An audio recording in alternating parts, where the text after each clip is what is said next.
साहब से रिक्वेस्ट करता हूँ कि इसके ऊपर थोड़ी जानकारी दें।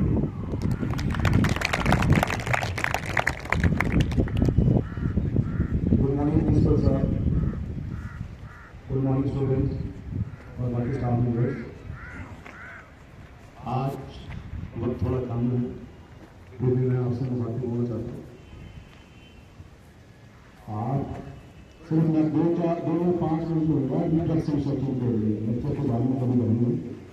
आप ये बताएंगे कि आप में से कितने लोग जो है हाथ खड़ा करें।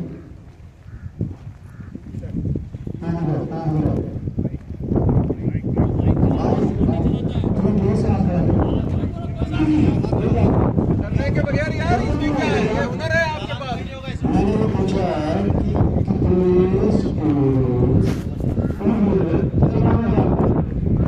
चलाना जानते हैं, तो आप सब जानते हो यार।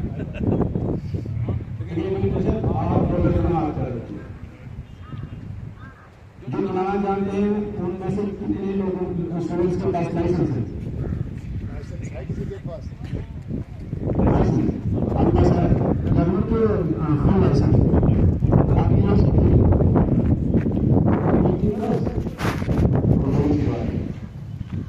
अब ये बात ध्यान से सुने, जो माइनर है वो 2 व्हीलर रोड के क्लास है। अगर वो 2 व्हीलर रोड चलाते हुए पकड़ा गया उसको तो फाइन होगा ही होगा। इसके साथ में उनके नाम पे गाड़ी रजिस्टर है, फादर गाड़ी नहीं है, उसको किस्मत हो सकती है 25,000 और आपको 3 ईयर। तो अगर आपने फादर किया और वो बोर्ड में पढ़ाई हुई और उनको फाइल करना पड़ा तो उनको आगे सर्विस नहीं कराना। जब घर से निकलते हो पहले आप देखिए क्या जो गाड़ी चला रहा है उसके पास लाइसेंस है। अगर लाइसेंस नहीं है तो उसको मोटरसाइकिल या 2 व्हीलर गाड़ी मत चलाना है। और जिसके पास है तो क्या उसने हेलमेट ली है? जो हमारा हेल्थ है अगर कहीं एक्सीडेंट होता है और पुराना खासा सब कुछ होता है तो सरकारी पर 0.05% और उसको सीज, तो इसलिए आपको हेल्मेट मोटरसाइकिल चलाना है और उसको पीछे में काटता है उसको बोलते हैं पेपर लाइन, उसको करिए कहीं उसकी गाड़ी नहीं करेगा तो एक्सीडेंट होगा तो हमारा जो बाकी बात है वो सरकारी कर सके ताकि ट्रीटमेंट अगर उसको लगी है तो आराम से हो सके। कभी भी मोटरसाइकिल में बैठना है, अगर आप ड्राइव नहीं कर रहे तो आपका ड्राइव कर रहे हैं तो पीछे वाले मोटरसाइकिल में बैठा के उसको हेल्प करेंगे। दूसरा ये 2 व्हीलर है, इनमें से पुलिस ने नहीं चलाना है कि आपसे कोई गलती ना हो और आप किसी को हिट कर दो जो खुद को नुकसान पहुंचाओ, एक्सीडेंट हो जाए। जब चलाते हो आराम से चलाओ, जिसके पास लाइसेंस है, जिसके पास लाइसेंस नहीं है वो ग्राउंड में, जिसके पास लाइसेंस है उसको साथ देके वो सीख सकता है। वो अपना लाइसेंस बना लिया 18 साल की उम्र हो गई है, कहीं ग्राउंड में जाके जिसके पास लाइसेंस है उसकी देख रही है वो चलाना गाड़ी सीखे। लेकिन वो नहीं सिस्टम गाड़ी या तेज गाड़ी चलाना हम तेज गाड़ी नहीं चलाते, तो उस तरह से उसको जब तो घर में ही समाज में जब बस हो गए लाइसेंस है तो उसको डिस्टेंस पर करने के लिए और नहीं चलाऊंगा भाई। वो इमरजेंसी सर्विस नहीं है, फायर सर्विस नहीं है, हाथ में जाना है। आप घर से अगर आपको 10 बजे स्कूल आना है तो आप ये टाइम लेके चलें कि मुझे घर से 20 मिनट लगते हैं घर आने में, तो मैं 9:20 चलूँ, 30 मिनट कवर हो जाए 10 मिनट पहले स्कूल पहुँचूँ। अपनी सेहत का, अपने बड़ों का ध्यान रखें, अपने बड़ों की इज्जत करें। और घर से कोई भाई भी अगर आपका मोटरसाइकिल लेकर निकलता है तो उसको कहें भाई हेलमेट पहन के जाओ। उसका क्या जिसके पास मोटरसाइकिल है पहले कोई कोशिश करके हेलमेट पहुँचा सकते हैं।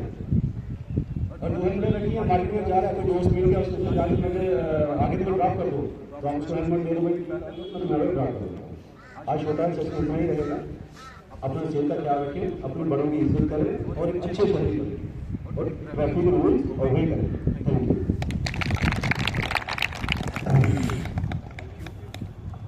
आप में मशारत साहब को कुछ बातें जानने के लिए होता है।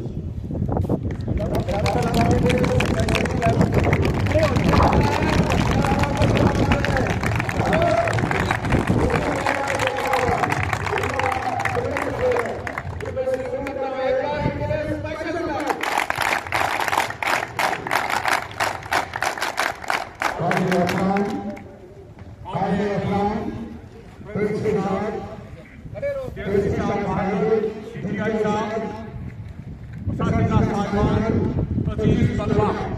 अस्सलामु अलैकुम वरहमतुल्लाहि वबरकातुहू। आज आपके सामने हम ट्रैफिक अवेयरनेस के बारे में चंद बातें आपको बताने के लिए जिस के हुक्म की तामील करते हुए आपके सामने खड़े हुए हैं। तो सबसे पहले आपको रसूल साहब ने भी ट्रैफिक अवेयरनेस के बारे में समझाया, फिर हमारे देश का बहादुर ने आपको अच्छी तरह से समझाया और उसके बाद हमारे डीआई साहब ने भी। तो ट्रैफिक को समझने के लिए 3 चीजों की जरूरत है, ट्रैफिक एनफोर्समेंट और रोड सेफ्टी। इसमें 3 चीज का इस्तेमाल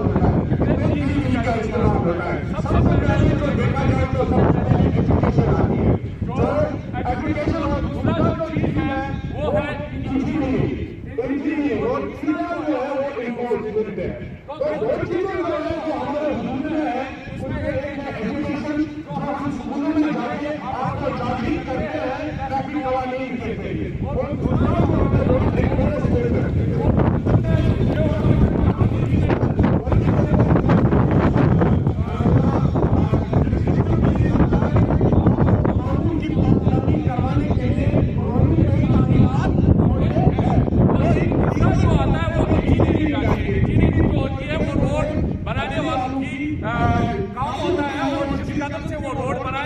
इस कदर एक्सीडेंट और हादसा में कमी हो जाती है।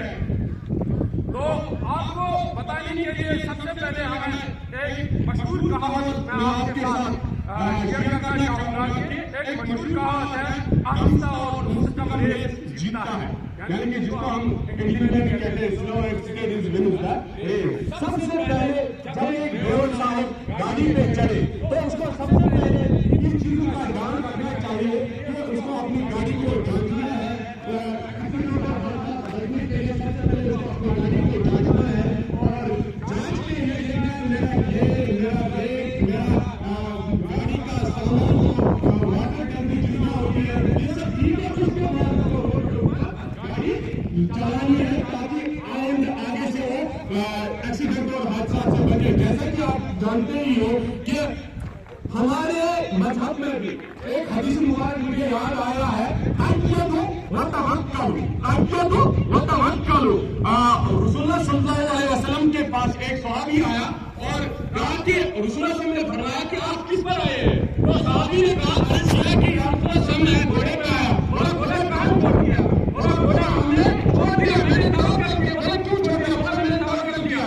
बोला तवक्कुल पहले उसको बांधो, फिर वतवक्कुल, फिर तवक्कुल करो। जैसे कि आमतौर पर आप सभी जानते हो, हम कहते हैं कि यार ये आप डरते क्यों हो? आप गवर्नमेंट ने एक उसूल बनाया होता है कि अगर गाड़ी में 40 या 60 की स्पीड है तो एक ड्राइवर 80-90 की रफ्तार से जब चलता है तो वो इस उसूल को तोड़ता है, और इस उसूल में अगर उसका हादसा या एक्सीडेंट पेश आता है तो वो खुदकुशी में तस्वुर किया जाता है, क्योंकि उसने वो उसूल की पासदारी नहीं की। सबसे पहले गवर्नमेंट जो कानून बनाता है ये उसूल के लिए पासदारी की जाती है।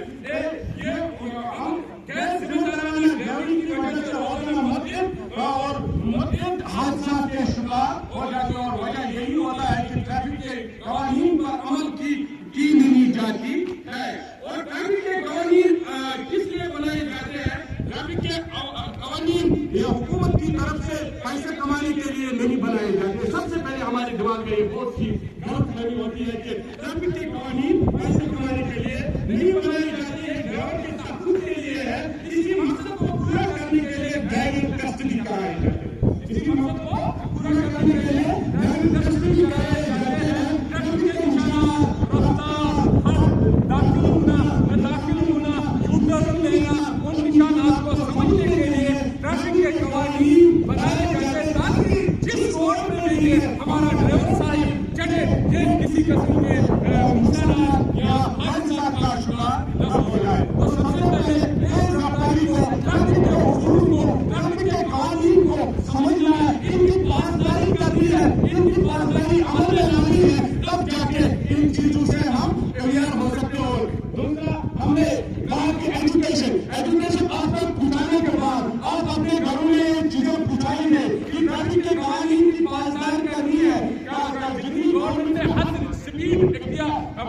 भी है, इससे ज्यादा नहीं चलाना।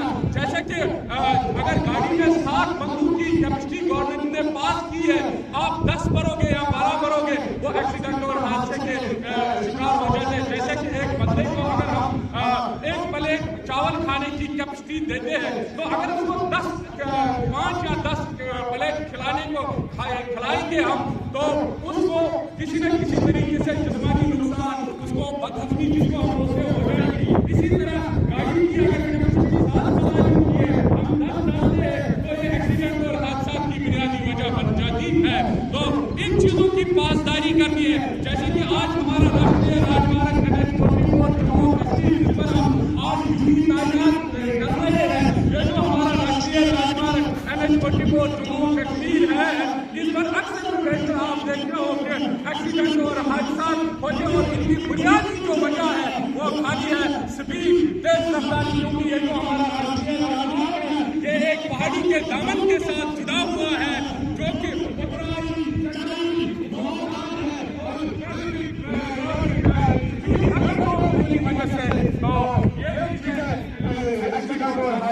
पेश आ जाए, इसमें हेलमेट जो है जरूरी है। आपने सुना होगा, डॉक्टरी में भी देखा होगा कि एक्सीडेंट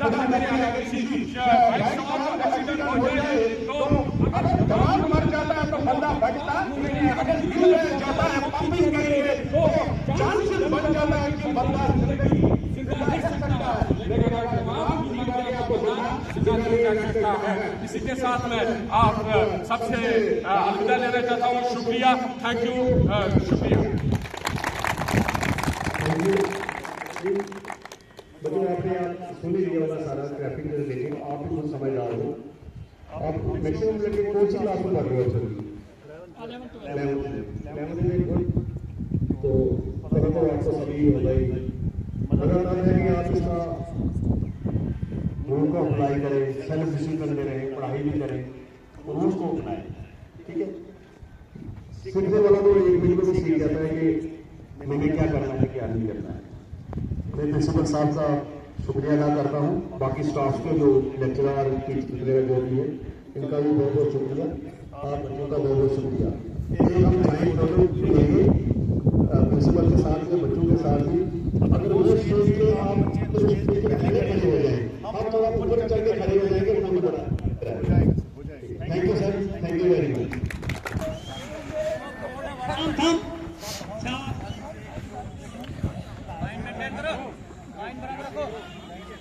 लाइन बराबर रखो, नीचे वाले खड़े रहो,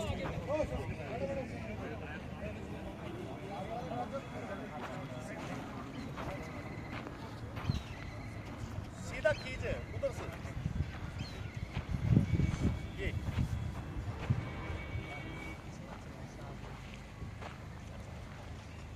थोड़ा बैठ के खींच।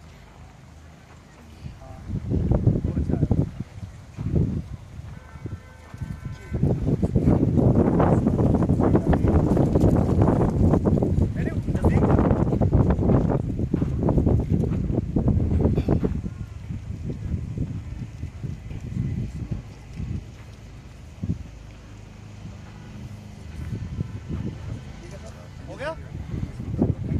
अभी बैठो, अभी बैठो, और अभी बैठो, और